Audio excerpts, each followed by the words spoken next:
You ready for the fight today?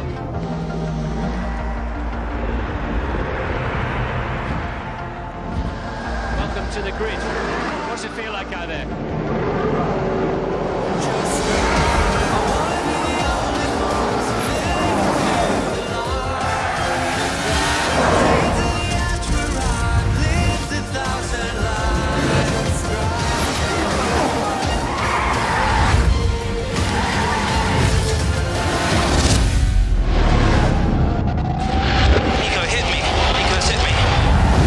This is awesome. But how much do we know what's in his head?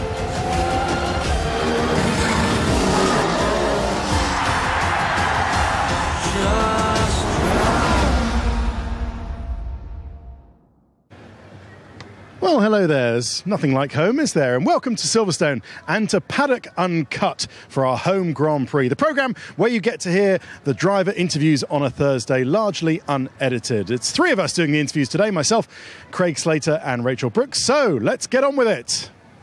You all right? You enjoying your racing at the moment? Oh, obviously, when you have a bad weekend, it's not the most funnest thing, but it's a part of the game. It's always been like that, and it's not like it suddenly has changed over the years. I mean, if I comparing last year to last year, it's still, it's far away from disaster this year. So we're still in a fourth place in the championship, and yes, it could have been better, but it could have been awful lot worse. Well, a lot of these things aren't your fault, are they? I mean, the mess up in qualifying that meant that you started at the back in Austria, they haven't been your fault, even though you kind of copped the flak for it. It's a part of the game sometimes, and whatever the reasons are, the end result is always the same. So,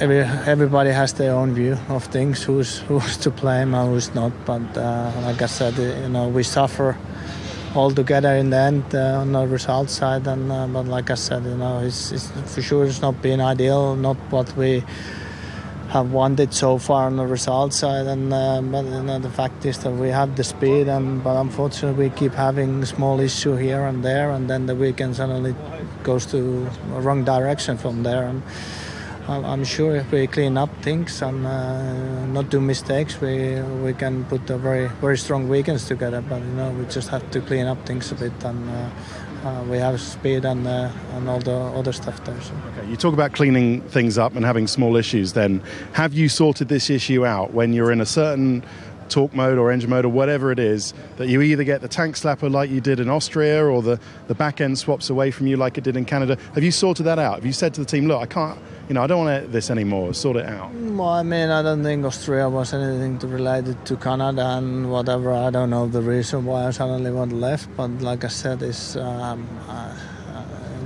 things go wrong, you pay the price, and the end result is always the same. So for sure the things that we found after Canada has been all fixed, but odd things happen sometimes. So. How distracting is all this Ferrari talk, though? Well, I think it's normal in Formula One that there's a lot of rumors. I think the first time I heard about some rumors me linked into Ferrari was somewhere last year. So now it's back. But for me, nothing has changed since last time this question was asked. So for me, there's no new information to give. And so I think it's better for me to just focus on the racing, which is the best thing for me, best thing for the team. And at some point we will know what's going to happen, but it's not yet. The last time I asked you about this, you made a very good point. You felt that you owed something to Williams after the year that you spent as a test driver here, and you still feel that? Of course. I think I'll be the whole my life really grateful for Williams that I got the opportunity to get to Formula One, and then first as a test driver, then as a race driver. So for sure, forever, I'll be very, very thankful. But can you win with Williams going forward? I think this team can win. It's not impossible. It's at the moment it's difficult times because Mercedes is really dominating. Ferrari made a big jump from last year, so we are we've not moved that much forward compared to others from last year, which is a bit difficult, but we're pushing, we're trying everything we can, and I think we're making progress at the moment. It's still a long way to go until the season ends. You're knocking it out of the park at the moment. Results are really there, both in qualifying and the race. Why is that? No, I didn't see that. I don't know, it's just a good flow, a good rhythm, positive energy. Does that extend to where you drive next year? It's looking increasingly likely that Kimi probably isn't going to be with us next year. That either leaves a seat open at Ferrari or one at Williams if Bottas goes and takes a seat at Ferrari is what most people are expecting. Could you go back to Williams? Still got friends there? Still, would that be an upwards move for you? I've got friends everywhere, so it's not a question of that though, but it's all speculation. I don't know, where the future is going to go, what's going to happen. It depends on a few factors, obviously, but it's really early to say that. I'm just focused on the current situation. We get the update here now, which I'm really looking forward. And us at Sahara Force India, we're all very excited to see them on the car and hopefully, give us a big push forward and push for the next couple of races. And that, of course, if you push, that will be in better results and your currency still stays high. And it might be early to say that. That doesn't mean that discussions aren't going on at the moment, does it? There's not much I can say about that, I think we all had races where we crashed before, so I don't think you need to call it a negative period. I think, if you look at the way Formula One is, you have 2-3 races where, you don't get the result and people call it a negative period. I had the same last year where a lot of things didn't come together for many different reasons and it was called a negative period. So in the end, I think, Kimi is a champion. He knows what he's doing and he has said this before also in team radio. But I think he knows what he's doing and, he puts his focus on this weekend like every other weekend trying to do his best. So I don't need to, give him any advice or talk to him. How's the new nose? It looks very different, but has it made big improvement to the car? I'll tell you tomorrow about it. I mean, in numbers it looks great. It looks a big improvement, but we will see what we can do for tomorrow and how well we can develop this car. Are you expecting to be strong around here this weekend? Yeah, definitely. I think if the upgrade works, we should definitely be fighting for the points. If we came here without the upgrade, we will definitely be far out of the points because this circuit doesn't suit us at all. It's a lot of downforce circuit, fast corners, medium corners, so it's not a suitable car. It's not a track where the engine can make big difference. So I think we really needed the upgrade in this place. Do you think this race, in a sense, owes you one after last year? No, because it gave me one also in 2013 with Lewis and Vettel breaking down. So no, not really. And I don't think about the past too much. I just look forward to this year. We have such an awesome car. So coming here, I know that it's possible to do pole position and win the race. The track is great. It's sold out on Sunday. A huge amount of fans coming, which makes me very happy to hear that because it's going to be an awesome atmosphere. So I look forward to that. And then.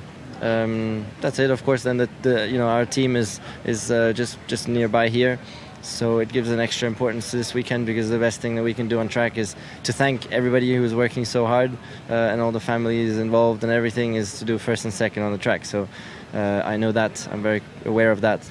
Well, Will, you're here smiling in the sunshine. A first British Grand Prix as an F1 driver. How excited are you? Yeah, really excited. I mean, been looking forward to this day for a while.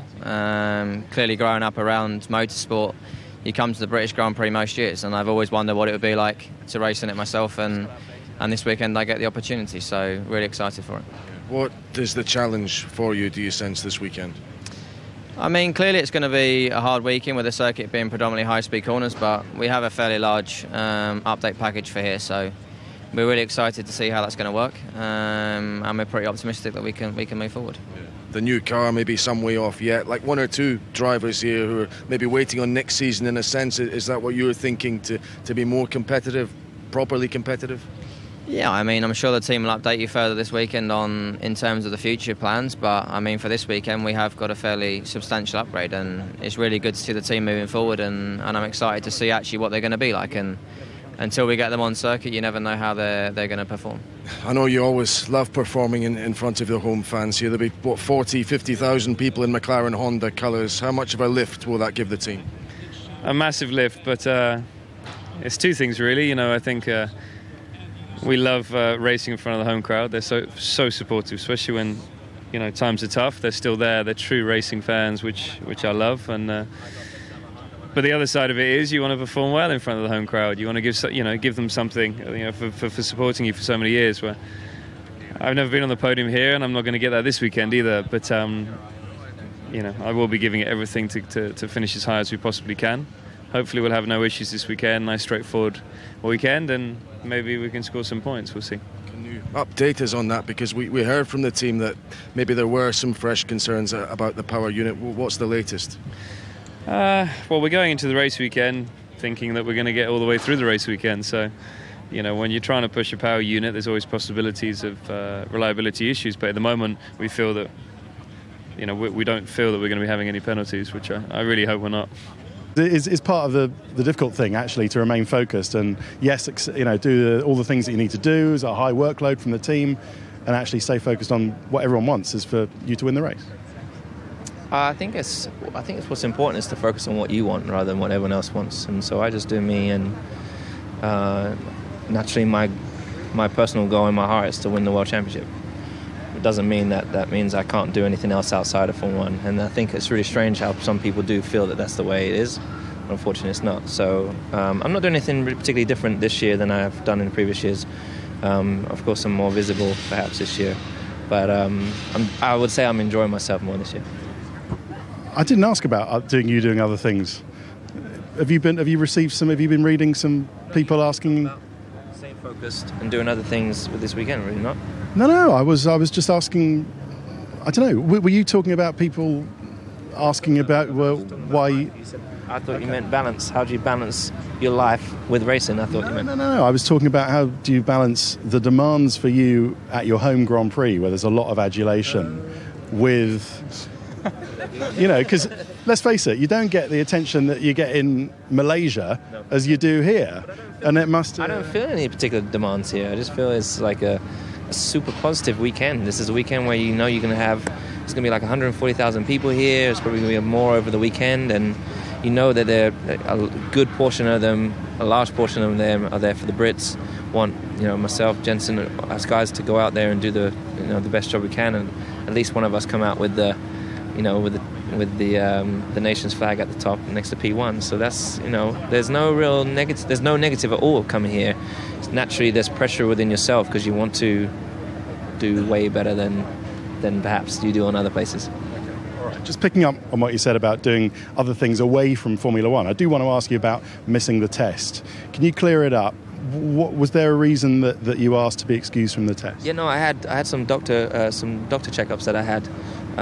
Which I felt was more valuable. It was more valuable for me to get done, and so that's why I chose not to do the test. It didn't matter that Nico got the track time instead? I don't personally feel so. Well, that was slightly awkward with Lewis Hamilton, wasn't it? I think he thought I was asking a different question, but he obviously is defensive. He was with Pharrell Williams the first day of the Austrian test. He put that on social media, so he is going to get asked when he makes on Twitter things public. Yeah, it was, and Paddy Lowe, who we spoke to a couple of times, had to make excuses for Lewis Hamilton and try and explain without maybe revealing the truth why he wasn't there. But the fact that he's, in his words at least, got some kind of medical issue he's had to have checked up, I think is quite interesting. Yeah, it is. Okay, well, he says he's okay. Thanks very much, Craig. That's all we got time for this edition of Paddock Uncut. See you for the rest of the weekend. Bye-bye. Enjoy Sky Sports F1 Live on all screens, on the go, and the best bits on demand.